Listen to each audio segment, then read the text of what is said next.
नमस्कार दोस्तों, स्वागत है आप सबका वर्मा जी टेक्निकल पर। तो दोस्तों, ये चल रही हमारे मध्य प्रदेश सामान्य ज्ञान की एक सीरीज, जिसमें इस मध्य प्रदेश सामान्य ज्ञान की सीरीज में दोस्तों आज ये हमारा चौथा पार्ट है। चौथे पार्ट में, पहले पार्ट में हमने क्या पढ़ा? पहले पार्ट में पढ़ा हमने दोस्तों मध्य प्रदेश की भौगोलिक स्थिति, बिल्कुल बेसिक कॉन्सेप्ट के साथ। मध्य प्रदेश कौन से अक्षांश में पड़ता है, कौन से देशांतर में पड़ता है, इसका पूर्वी हिस्सा कहाँ पड़ता है, पश्चिमी हिस्सा कौन पड़ता है, कौन से राज्यवाज कितने हिस्सों में बटा हुआ है, सब कुछ हमने कौन से पार्ट में पढ़ा? पहले पार्ट में। दूसरे पार्ट में पढ़ा हमने मालवा के पठार के बारे में। तीसरे पार्ट में पढ़ा हमने दोस्तों मालवा के पठार के बाद में जो एक और पठार आता है मध्य भारत का पठार, उसके बारे में, है ना। जिसके बाद हम ये चौथा पार्ट है इसे मध्य प्रदेश के सामान्य ज्ञान का सीरीज का, जिसमें हम पढ़ रहे हैं मध्य प्रदेश के पठार। आज हम पढ़ेंगे बुंदेलखंड का पठार और रीवा पन्ना का पठार फुल डिटेल के साथ। इससे पहले कि अगर आपने वीडियो नहीं देखे तो कोई बात नहीं, इस वीडियो के डिस्क्रिप्शन में लिंक मिल जाएगी। एक प्लेलिस्ट बनाए मध्य प्रदेश सामान्य ज्ञान, एमपी जीके सामान्य ज्ञान के नाम से, उस प्लेलिस्ट में आपको वो वीडियो मिल जाएंगे। और इस वीडियो को दोस्तों, अगर आप मध्य प्रदेश के किसी भी गवर्नमेंट एग्जाम की तैयारी कर रहे हैं या आने वाला रिसेंटली आपका कोई एग्जाम है, तो ये जो सीरीज है ना, इसमें से क्वेश्चन जरूर पूछा जाएगा दोस्तों। सभी प्रतियोगिताओं के लिए, चाहे आप व्यापम का एग्जाम दे रहे हो, एमपी पुलिस, एमपीएसआई, किसी भी प्रकार का एग्जाम दे रहे हो, एमपी पीएससी तक का एग्जाम दे रहे हो, तो इस सीरीज में से क्वेश्चन पूछे जाएंगे, क्योंकि हम बिल्कुल बेसिक कॉन्सेप्ट के साथ आपको पढ़ा रहे हैं, जिससे आपको पढ़कर मजा ही आ जाएगा। पढ़ने में मजा क्यों आएगा? क्योंकि दोस्तों हम बिल्कुल सीरियल वाइज सीरियल, यानी कि नंबर वाइज नंबर पढ़ते जा रहे हैं, एकदम कहानी के माध्यम से कि आगे कहानी में क्या होने वाला है। ऐसे मन विचार आपके मन में उत्पन्न होने वाले हैं। तो इसी विचारों के साथ हम ये, चलो हम हमारा चौथा पार्ट की शुरुआत करते हैं। बाकी पढ़ने के बाद तो आपको मजा आने वाला है। तो क्या है आज का हमारा पहला कॉन्सेप्ट, क्या महत्वपूर्ण डाटा निकल के आ रहा है? तो सबसे पहले तो ये हमारा प्यारा मध्य प्रदेश। क्या क्या पढ़ चुके? मालवा के पठार के बारे में पढ़ चुके, मध्य भारत के पठार के बारे में पढ़ चुके। आज हम पढ़ने वाले हैं, यहाँ पे थोड़ा सा जूम करके आप देख सकते हो, बुंदेलखंड का पठार।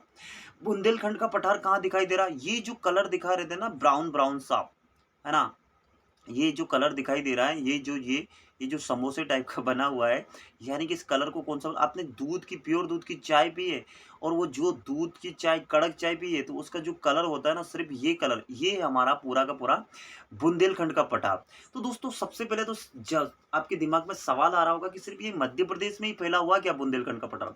जी नहीं दोस्तों, ये मध्य प्रदेश में नहीं, ये दो राज्यों में। भाई ये जो व्हाइट व्हाइट सा आपको ये खाली खाली सा जो दिख रहा है, ये पूरा, ये सारा का सारा क्या है? हमारा उत्तर प्रदेश है। यही तो हमारा झांसी, ललितपुर, ये सब कुछ है। तो ये उत्तर प्रदेश और मध्य प्रदेश दोनों राज्यों में फैला हुआ है बुंदेलखंड का पठार। बिल्कुल, ये बात तो आपको समझ में आ गई। अब इसको मिटा देते हैं, बुंदेलखंड के पठार के बारे में पूरा अच्छे से पढ़ते हैं ना फिर। अब सबसे पहला क्वेश्चन यही आता है, कोऑर्डिनेट की बात कर लेते हैं कि सर इसका अक्षांश वक्षांश बता दो, जैसे आपने मध्य भारत का पढ़ाया था, मालवा का पढ़ाया था। तो दोस्तों देखिए, ये अक्षांश रेखाएं तो सबको पता है ना, जो नया नया है उसको बता देते हैं। ये जो पृथ्वी पर जितनी भी आड़ी रेखाएं होती है, आ से आड़ी, आ से अक्षांश, तो पृथ्वी की जितनी भी आड़ी रेखाएं होती है, वो सारी की सारी क्या कहलाती है? अक्षांश रेखाएं कहलाती है। अब पृथ्वी को अगर दो भागों में बांट दे हम, ये इसको बराबर दो भागों में बांट दें, तो ऊपर वाली जितनी भी आड़ी रेखाएं होती है, वो सारी की सारी क्या होला कहलाती है? उत्तरी अक्षांश। और नीचे वाली सारी की सारी रेखाएं आड़ी वाली क्या कहलाती है? दक्षिणी अक्षांश। तो हमारा मध्य प्रदेश या हमारा पूरा का पूरा भारत देश सिर्फ किसमें पड़ता है? उत्तरी गोलार्ध में। तो इसमें सारी की सारी रेखाएं कौन सी होगी? उत्तरी अक्षांश रेखाएं ही होगी। दक्षिणी अक्षांश रेखाएं हो ही नहीं सकती। बात समझ में आई?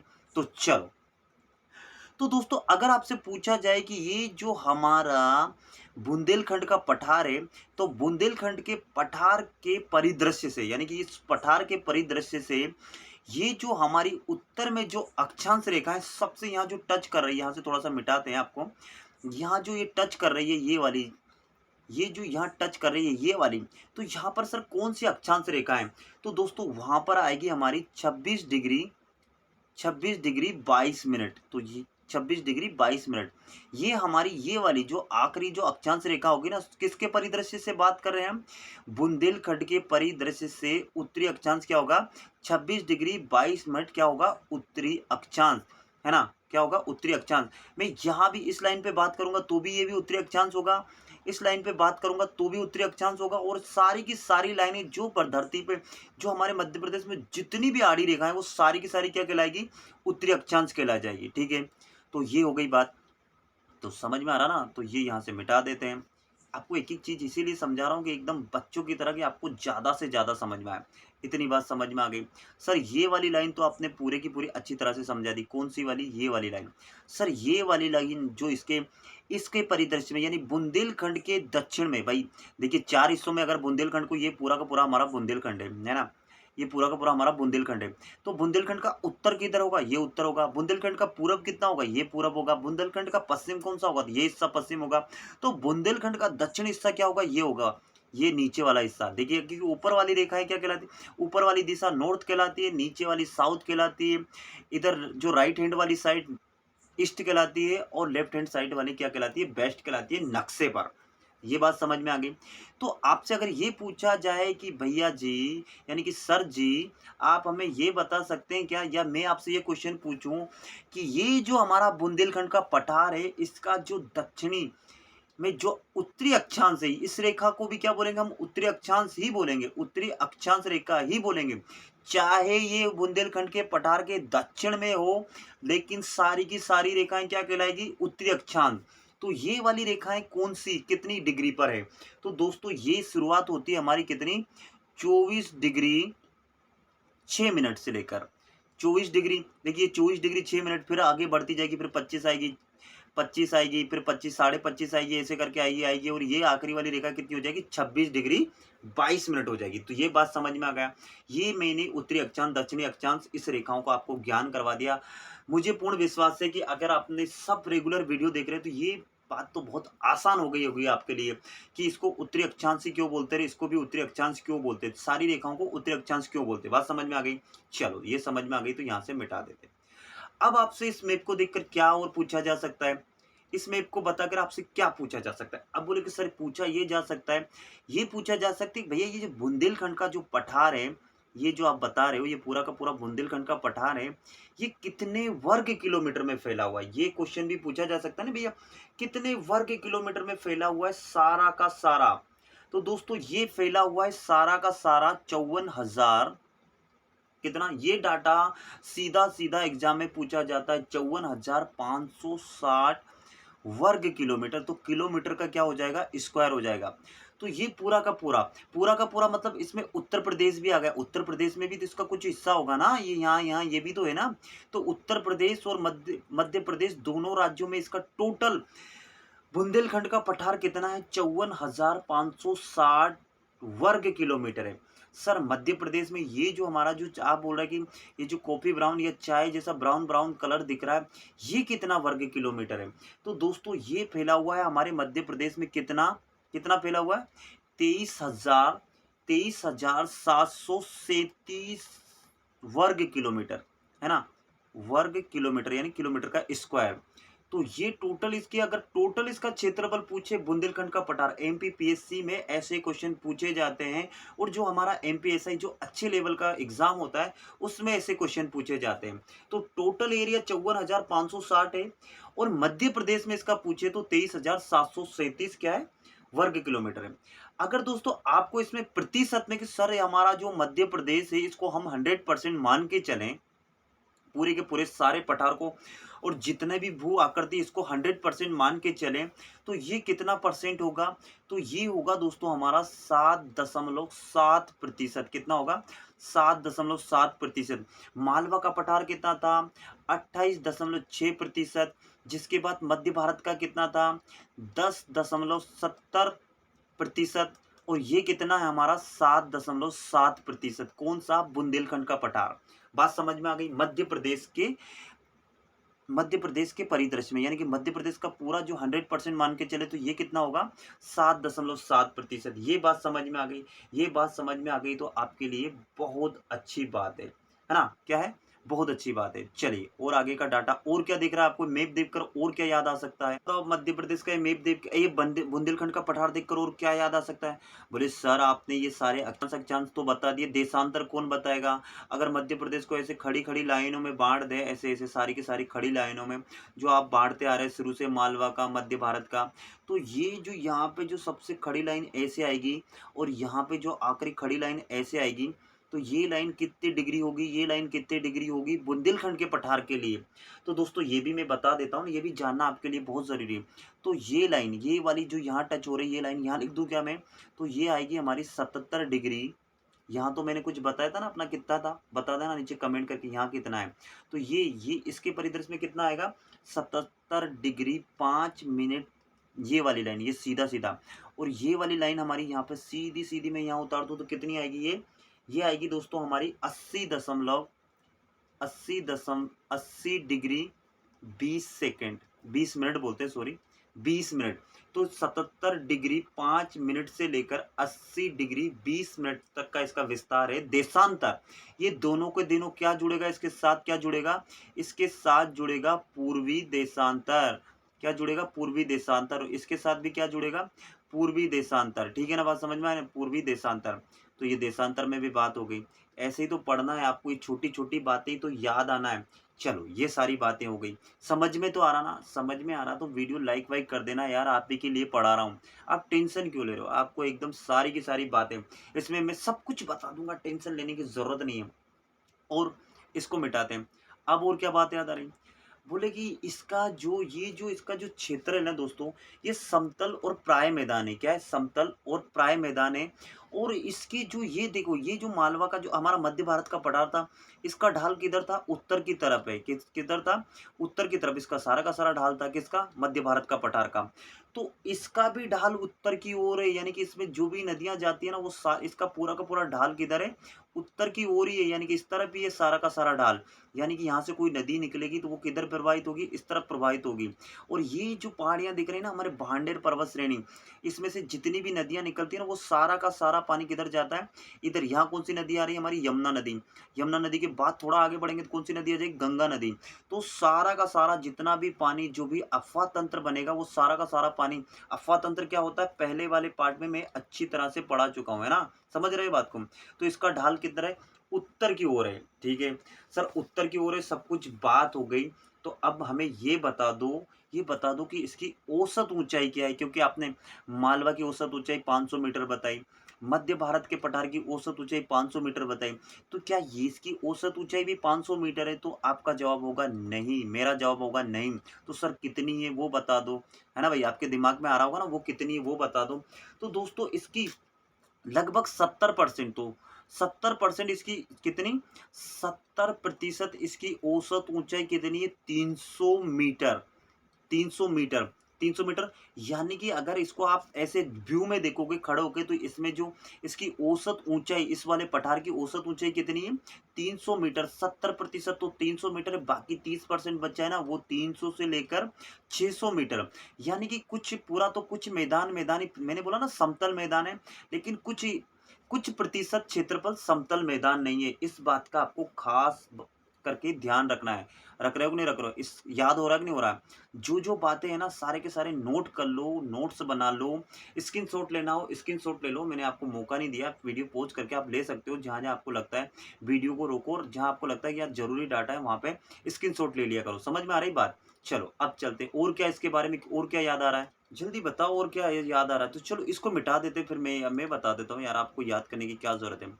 दोस्तों अब इसकी बात कर लेते हैं कि इसका जो ये जो टोटल हमारा बुंदेलखंड का पठार है, ये टोटल जो पठार है ना, इसका एक तिहाई कितना होता है? यानी कि 75% भाग क्या है? समतल मैदान। मैंने बता दिया क्या है? समतल मैदान है, क्योंकि मैं शुरू से बात कर रहा हूँ, समतल मैदान लिख देता हूँ, ये मैदान समतल मैदान है। और और बाकी ये तीनों ओर से देखिए, ये जो आपको दिख रहा ना, ये तो ये क्या है? हमारी विंध्याचल पर्वत श्रेणियां हैं। तो विंध्याचल पर्वत श्रेणी यहाँ आकर दो भागों में बढ़ गई है, कि भांडेर की श्रेणी, ये कैमूर की श्रेणी। तो ये सब तरफ से ना लगभग इस विंध्याचल पर्वत तीनों ओर से क्या करा, इधर से गिरा, इधर भी कुछ ये पहाड़ियां हैं, यहीं खत्म नहीं हो जाती, इधर से भी, यानी कि ये कुल मिलाकर विंध्याचल पर्वत श्रेणियों से घिरा हुआ है। कौन सा? ये बाकी ज़ाहिर-सी बात है कि ये घाटी होगी, ये यहाँ पे बहुत सारी ऊँचाई होगी, यहाँ पहाड़ है तो यहाँ तो ऊँचाई होगी। इसका तीर व ढलान किधर होगा? उधर ही मैंने ज़ाहिर-सी बात है मैंने बता दिया था कि उत्तर की तरफ इसका ढाल है। तो ये इधर-इधर तो घाटियाँ हो गई, बाकी जो इलाके बचे, ये क्या है सारे के सारे मैदानी इलाके। तो अब आपसे पूछा जाएगा कि इसके उत्तर में, किसके ये बुंदेलखंड के उत्तर में यानी कि इधर तो ये क्या गंगा 1 मिनट दोस्तों। इसके उत्तर में ना यमुना का समतल मैदान है, ये यमुना नदी हमारी निकलती है ना, तो उसका समतल मैदान है। अब आपसे पूछा जाए कि सर ये वाला जो बुंदेलखंड का पठार है इसमें नदियाँ-वदियाँ भी बता दो। तो दोस्तों इसमें है धसान नदी, केन नदी, बेतवा नदी, ये तीनों की तीनों नदियाँ किसमें आती है हमारी, किसमें आती है? बुंदेलखंड के पठार में आती है। ये बात समझिए। सर एक खास बात तो अभी तक आपने बताई नहीं। बताओ इसमें कौन-कौन से ज़िले आते हैं? आपने उसमें तो बताया था कि सारे ज़िलों के नाम बता दिए, तो इसके ज़िले भी बता दो ना। तो दोस्तों देखो इसमें कौन-कौन सा आता है, मैं फिर से नाम लिखना आपको चालू कर देता हूँ। तो पहले तो ये मिटा देते हैं, फिर लिखना चालू कर देते हैं। तो इसमें ज़िले भी आपसे पूछे जा सकते हैं। आपको अगर नाम याद रह रहा तो आ रहा, नहीं तो मैंने बोला कि आपको मध्य प्रदेश का मैप पूरा का पूरा रटना पड़ेगा। इसीलिए बोलता हूँ सामने वाली दीवार पे मध्य प्रदेश का मैप टाँग लो। तो दोस्तों इसमें आता है सबसे पहले यहाँ पे क्या आता है हमारा भिंड, तो हमने यहाँ लिख दिया बी, भिंड आता है। सर और बताओ। फिर आता है दोस्तों हमारा दतिया, तो डी लिख दिया हमने दतिया। फिर आता है हमारा शिवपुरी, तो शिवपुरी का हमने एस लिख दिया, है ना। इसके बाद आता है हमारा सागर, तो सागर का हमने एस लिख दिया। इसके बाद पन्ना आता है ना। ऐसा नहीं कि ये यहीं आता है, इसके कुछ हिस्से इसमें भी आते हैं, ऐसा नहीं कोई जिला। अब भैया एक बात बताओ, ये पन्ना जिला है क्या वो यहाँ से यहाँ दोनों में नहीं फैला हो सकता है? तो दोनों मध्य भारत के पठार और बुंदेलखंड के पठार में एक जिला हो सकता है। इस बात पे नीचे ना कमेंट मत करना सर दो दो में बता रहे हो। ऐसा हो सकता है कि नहीं हो सकता? हो सकता है, सब कुछ हो सकता है। तो पन्ना पन्ना हो गया। पन्ना के बाद हमारा क्या सी फॉर छतरपुर हो गया। इसके बाद टी फॉर टीकमगढ़ हो गया, है ना। टीकमगढ़ हो गया। तो एक बात बताओ, टीकमगढ़ से और छतरपुर या निवाड़ी तो होगा कि नहीं होगा? तो निवाड़ी भी हो जाएगा। जिसके बाद, है ना, जिसके बाद हमारा क्या हो गया, फिर कुछ हिस्सा ग्वालियर का भी आएगा, आएगा कि नहीं आएगा? तो कुछ हिस्सा ग्वालियर का भी आएगा, है ना? ठीक है। ये तो है। जिसके बाद ये जो उत्तर प्रदेश, इसके भी तो कुछ ज़िले आते हैं, जैसे झांसी आएगा इसमें, जालौन आएगा, हमीरपुर आएगा, ललितपुर आएगा, बांदा ज़िले, ये दोनों मतलब इतने इतने इसमें फैला हुआ है। कौन-सा हमारा बुंदेलखंड का पठार। तो बुंदेलखंड के पठार का तो सब कुछ हो चुका है। टोटल जितना आपसे क्वेश्चन पूछा जा सकता है, एग्जामिनर जो पूछेगा वो सारी की सारी डिटेल मैंने आपको बता दी। तो चलो इसका स्क्रीनशॉट ले लो या फिर अपनी नोटबुक में लिख लो कि कौन कौन से जिले आते हैं बुंदेलखंड के पठार के बारे में, कितनी ऊंचाई है, सब कुछ बता दिया। ऊंचाई कैसे ली जाती है सारे वीडियो में हम बात कर रहे हैं, इसलिए हम बात ही नहीं कर रहे कि ऊंचाई, औसत ऊंचाई क्या होती है, गहराई क्या होता है, ठीक है ना। बात समझ में आ गई। अब हम क्या पढ़ने वाले हैं, इसके बाद अगला देखते हैं ना हम क्या पढ़ने वाले हैं अब। तो दोस्तों हमने क्या पढ़ लिया, मालवा का पठार पढ़ लिया, मध्य भारत का पठार पढ़ लिया, बुंदेलखंड का पठार पढ़ लिया। अब हम पढ़ने वाले हैं रीवा पन्ना का पठार। तो रीवा पन्ना का पठार भी हम कैसे पढ़ेंगे, मैप के माध्यम से ही पढ़ते। तो चलते हम मैप पर। तो ये आ गए हम मैप पर। अब हम क्या पढ़ने, ये जो लाइट येलो येलो कलर से आपको दिख रहा है, इसके बारे में पढ़ने वाले। ये जितना दिख रहा है ये सारा का सारा क्या है हमारा, रीवा पन्ना का पठार। तो शुरुआत करते हैं। शुरुआत क्या करते हैं सर, वही अक्षांश वक्षांश बता दो, यही तो शुरुआत करेंगे आप, और क्या करोगे। अब तो हम जान गए कि आप कैसे पढ़ाते हो। तो ठीक है भैया, इसके उत्तरी में कौन सा अक्षांश है वही जो बता देते हैं, कौन सा अक्षांश आएगा। तो दोस्तों इसके उत्तर में आएगा कौन सा, 25 डिग्री। यहाँ से शुरुआत करते हैं, एक काम करते हैं दक्षिण से। तो यहाँ जो अक्षांश आएगा उस अक्षांश रेखा आएगी, वो भी उत्तरी अक्षांश रेखा आएगी, वो कितनी आएगी, 23 डिग्री, कितना, 23 डिग्री 10 मिनट से लेकर, यानी कि 23 डिग्री 10 मिनट से फिर अगली रेखा कितनी आएगी, 24 आएगी। फिर अगली रेखा कितनी आएगी, 24.5 आएगी, हैं। फिर 24 75 आएगी। ऐसे अलग अलग चलता जाएगा। और ये वाली जो रेखा आ जाएगी आखिरी वाली, ये वाली रेखा, ये वाली आखिरी रेखा, तो ये कितनी होगी हमारी, 25 दशमलव, यानी कि 25 डिग्री और 12 मिनट। क्या, ये जो बात का लिखा था ना इसको मिनट पढ़ते हैं। तो 23 डिग्री 10 मिनट से लेकर 25 डिग्री 12 मिनट तक ये हमारा क्या फैला हुआ है, उत्तरी अक्षांश में फैला हुआ है हमारा रीवा पन्ना का पठार। ठीक है। सर देशांतर भी बता दो कि ये वाला देशांतर और ये वाला देशांतर ये कितना कितना होगा। तो देशांतर ये वाले की बात की जाए तो इसको हम फिर से नीचे ले आते हैं यहाँ तक। तो ये कितना होगा? ये होगा दोस्तों हमारा 78 डिग्री लेक से लेकर 78 डिग्री 4 मिनट से लेकर ये वाला जो ये उसको भी आगे बढ़ा लाते हैं, यहाँ पे लाते हैं। ये कितना हो जाएगा हमारा?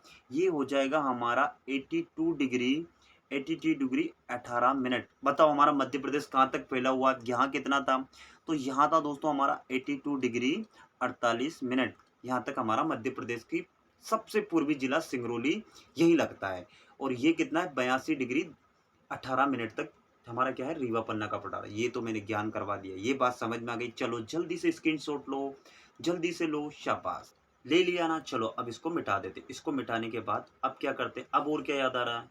सर इसमें कौन-कौन से जिले आएँगे? सबसे पहले जिले ही बता दो। हमने देशांतर सबकी बात कर ली, तो ये कहाँ-कहाँ पहला है?